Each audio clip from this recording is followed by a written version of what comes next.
in and maybe another nice deep breath.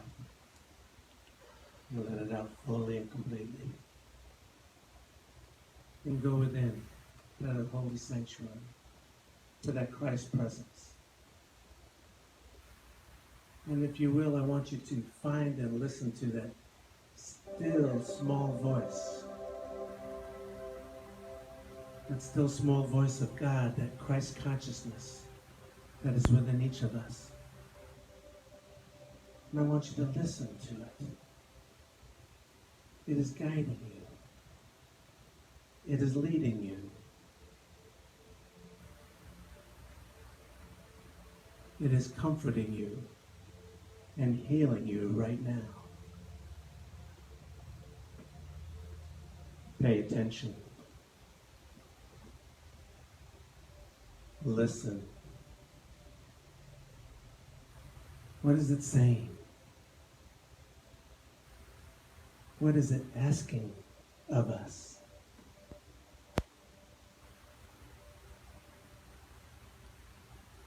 How is it calling our name to the next challenge, the next task, the next adventure?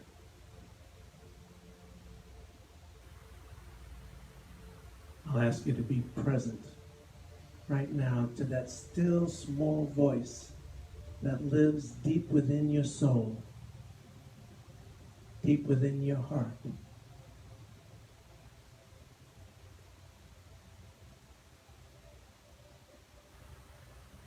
It is this voice that assures me that I shall not want.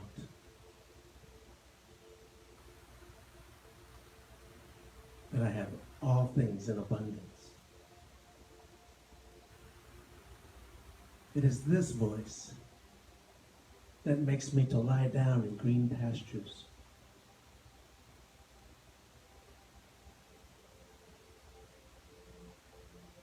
It is this voice that leads me beside the still waters, that restores my soul, that strengthens me and renews me, that meets my every need and my every want, that gives me tools that comfort me and guide me. This still voice that we call the Christ consciousness, that we call the Spirit of God. It prepares for me a table in the midst of my stinking thinking, in the midst of my error thinking, in the midst of my doubts, my insecurities.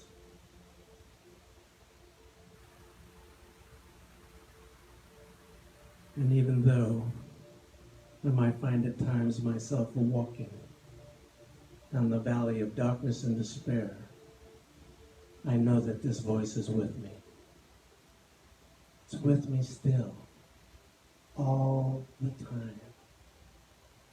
Whenever I need it, whenever I want it, to fulfill every need. Surely, goodness and mercy is following me all the days of my life.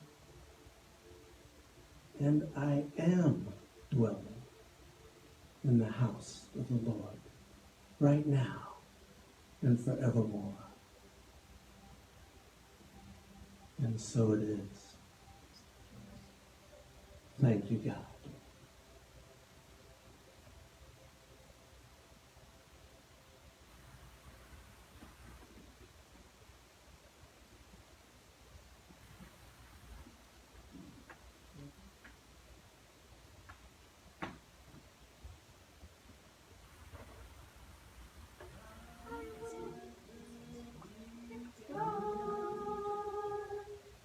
Thy will be done.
David?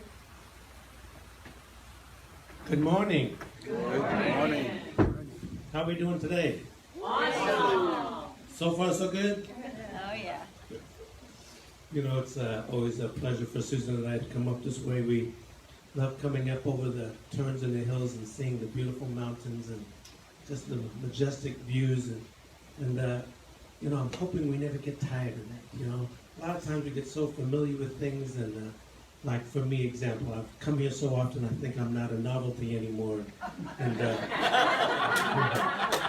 family. I'm family and you know, you can take me for granted now, but no way. And it's like that sometimes. It's like that we make the extraordinary, we make it ordinary, kind of take it for granted. And I'm hoping we'll always have that awesome feeling coming over the hills and coming over the mountains and seeing the wonderful beauty of this world, of this country, the wonderful beauty that God has provided for us, this wonderful beauty that lets me know time and time again, I cannot outgive God. How many know that? You know, and it doesn't matter necessarily money-wise or otherwise. There are so many ways we are gifted. There's so many ways we are blessed. There are so many ways this energy of God, this energy of Spirit just continues to allow our lives to expand and be grateful and be appreciative. So I have found this to be true in my life. You know, I have tried personally to outgive God, and I couldn't do it. I'll explain that in a minute. But kind of my story of prosperity. How many think that I'm going to talk about tithing today? Anybody? Nobody? Surprise! You know, they say tithing is the foundational principle behind prosperity, and I never got that. And I was always kind of skeptical about that. And I always thought, well, you know, is the church trying to just get my money? Do they need it more than I do? What's going on? And I always kind of resisted that idea of tithing. It just didn't make any sense to me. Anybody else have that idea, that feeling? What are you asking me to tithe for? If I give it to you, then I won't have it. Lack of consciousness, right? Lack of consciousness. So I had this minister in California. Her name was Billy Blaine. I just loved her dearly, and we did everything together. Our families went on cruises together, about 2 of them. We celebrated holidays together. We did workshops together, classes together. I was on her board. I was her youth education director. All of this stuff over the years. And finally, one day I asked her, I said, Billy, this thing about tithing, come on, be honest.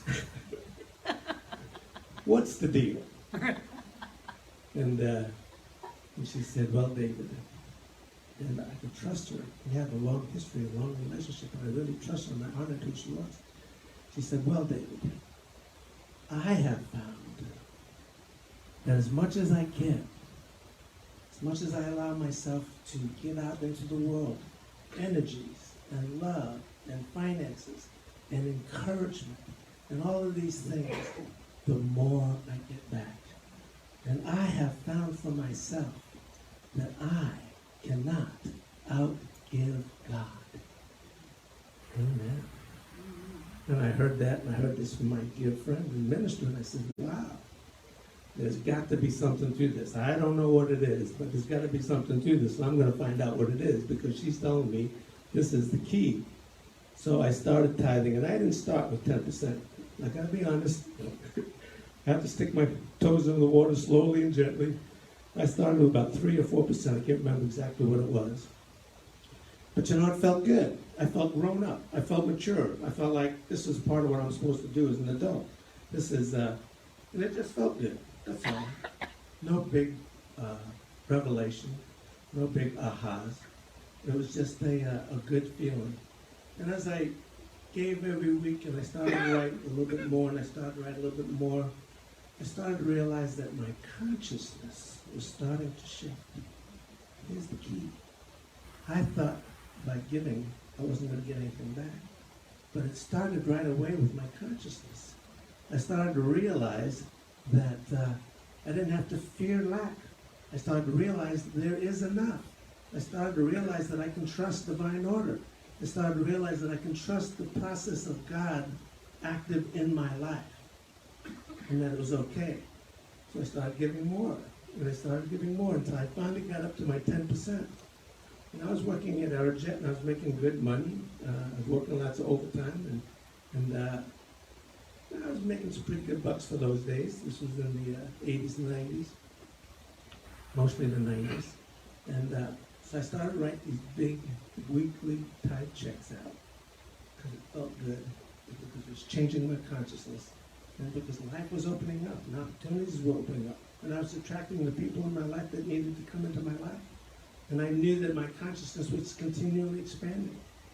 And I was going to a Selamore, and I was joining the Unity community.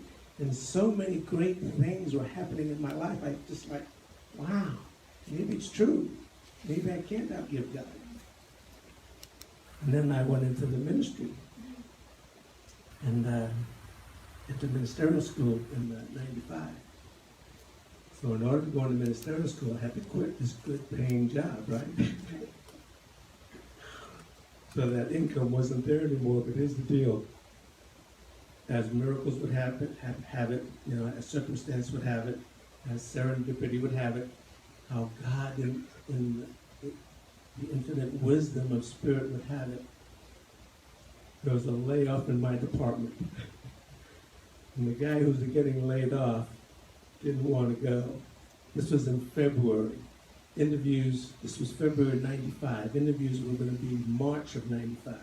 And if I was accepted, which was a 50-50 chance, because there was 50 of us going and they were only going to take 25, then I would start school in July of 95. That's how it was going to work. So here it is, January or February of 95, and I thought, I'm going to have to quit sometime. Why not now? Take his golden handshake, because if I quit later on my own without that, you get nothing. You just get, whatever time you've approved, right? You just leave the door, and they say thank you very much for your service. So I took his layoff. And they gave me 1 week for every year of service. That was the bonus. That's 17 weeks that I had coming of full pay. Every week, full pay, plus my vacation time, plus my personal time. I had nearly a half a year of full pay right out the door. Unexpected income, because I wouldn't have got it had I quit the other way, right? The second thing that was unexpected that I didn't expect was when I walked out the gate, I could apply for unemployment insurance because I got laid off. I gave myself a raise. I quit my job and gave myself a raise because I collected unemployment plus Aerojet was still paying me. So that was great. So I went back in March and I went through the interviews, and that's another whole story for another time, but I did get accepted. And I started out in July. But as soon as I got accepted, I went to the reservations office and I wanted to apply for housing on grounds. I knew they had at least 3 openings in the men's house, and I wanted to be one of those 3. I didn't want to pay $500 or $600 rent off grounds. So they said, yeah, you've got it. Here, sign these forms and give us your first month's rent. I said, sure, how much? And they said, $75. $75. Here's $300 for 4 months.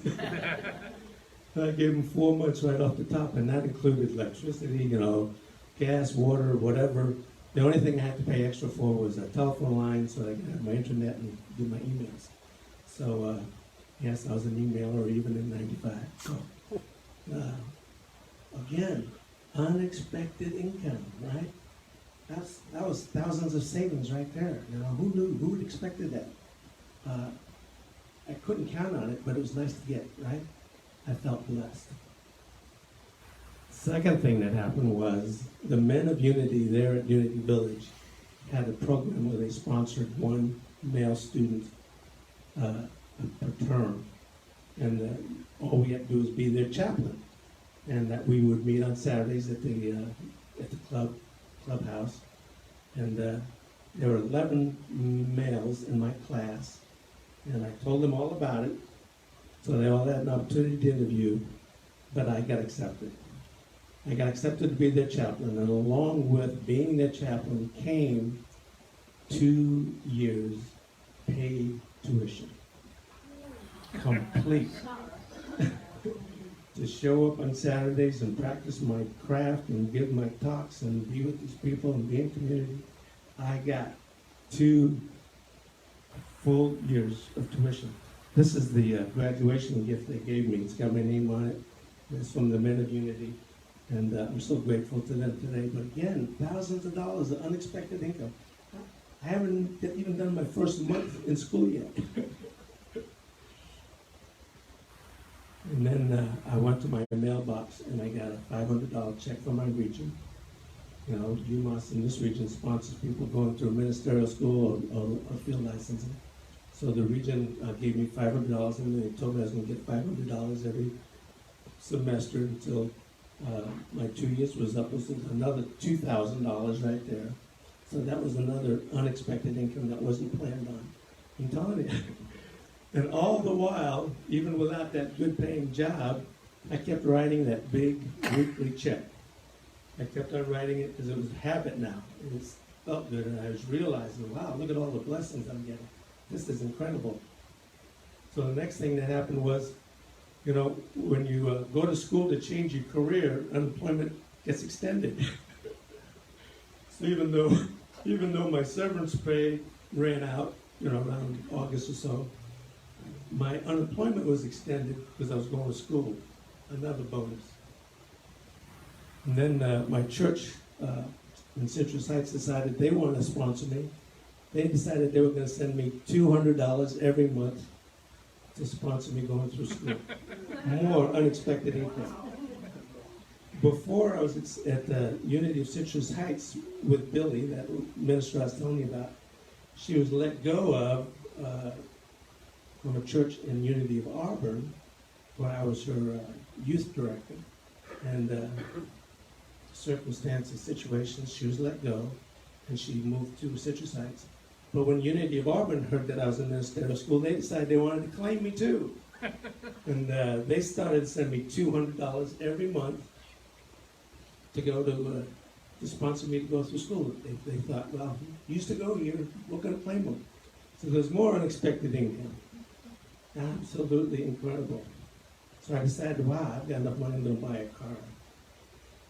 I got money flowing out my pockets. I am so abundant. I'm walking down the sidewalks of Unity Village where the fountains are and the trees are and what do you call them, cascadias? Is that what they are? Cicadas. And everything is beautiful. And I said, man, if I was a billionaire, I couldn't buy a better experience than this, right? Sometimes it's just that way. And so I went out, and this guy was friendly with ministerial students. He says, you're only going to be here for 2 years. I'll tell you what, I'll sell you this Chrysler Fifth Avenue for $3,200. You bring it in for oil changes and let me keep it up and keep the repairs up. And at the end of your 2 years, I'll buy it back from you for $3,000. Do the math. Do the math. It's going to cost me $200 to drive a car for 2 years. $100 a year. Am I living prosperous or not? Yeah. The things happening for me or not? Is the world opening and expanding to me or not? Am I getting thousands and thousands of dollars of savings, plus thousands and thousands of unexpected income, or not? This is what I'm talking about. There's something that happens in this process of giving that changes our consciousness, that allows that Christ consciousness to come through, that allows that love energy to come through and to be all that we can be. It's just, and you know, the sad thing about it is, if you don't do it, you'll never know. If you don't actually write that check and put it in the bag, you'll never know how your consciousness can change. You'll never know how your life can improve. You never know what opportunities you'll be opening up to yourself. So you got to do it. Somewhere along the line, I don't care if it's today or next year or somewhere along the line, you have to do it to experience the goodness of God in your life to the fullest extent that you can experience it. So I want to read you a Bible verse this morning. And I'm going to do a metaphysical interpretation of it because I don't want to scare anybody. When we talk about God, we're talking about that Christ within, right? We're talking about that consciousness inside of us. So if I said, for example, here in the Malachi 3, verse 8, it says, will anyone rob God? I want you to hear that as, will anyone, including myself, rob that Christ nature inside of me? Will you rob yourself? It sounds like an absurd question, doesn't it? Will you rob yourself? Will you rob yourself? No, you wouldn't rob yourself, but that's the question that's being asked. Will anyone rob God? Yet you are robbing me. We rob ourselves of that opportunity to experience God's goodness when we don't align ourselves with that goodness, when we don't allow ourselves to give who we are, to share who we are, to have that consciousness rise. We rob ourselves of these great experiences. Does that make sense? Are you with me still? Who's out there? Yeah, we're here. We're with you. We hear you. But you say, how are we robbing you? In other words, how am I robbing myself? In your tithes and offerings. You are cursed with a curse, for you are robbing me. So just understand that sometimes our thinking gets in the way, and we curse ourselves and we rob ourselves of our goodness. How many of us do that? Sometimes we rob ourselves of our good health because we don't choose not to eat properly. We rob ourselves of stress because we don't choose to relax and trust in God and trust in divine order. We rob ourselves of peace and quiet. We rob ourselves of so many things because we don't allow ourselves to be in alignment with God's presence, God's purpose, God's consciousness, this Christ consciousness that I'm talking about. Yeah, for you are robbing me, the whole nation of you. In other words, everybody, we're all doing it. It's not you specifically, we're all doing it. And he says, bring the full tithe into the storehouse, so that there may be food in my house, and thus put me to the test. Test it. Check it out. Don't take my word for it. Test it for yourself. Bring that tithe into the storehouse, so that there's plenty here, so that there's outreach here, so that there's harmony here, so that there's laughter here, so there's a minister coming here, so that all the things that we want are here for us, and we can be a part of it. And I just told you a short little story, short 2-year period in my life. This was back from 95 to 97. You think it has stopped? Since that time, I've bought and sold houses. I've moved all across the country. I've had lots of opportunities open to me. I just came back from Chicago a week ago for mediation training. I just got a request to do some church counseling in North Carolina. I mean, it continues. It has not stopped. It continues. I feel so blessed. I feel so rich. I just turned 71 last month, and I feel like my life is just beginning. I feel like there's so much more to experience, so much more to share, so much more to be. And it started with writing that big check. Lord, I forgot to tell you. Even though that big check was all, the big income from Aerojet was all gone, and it had been gone for a long time, I kept writing that big check.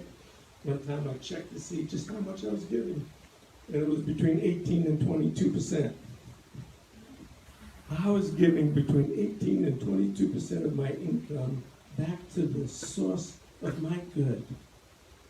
And I outgive God.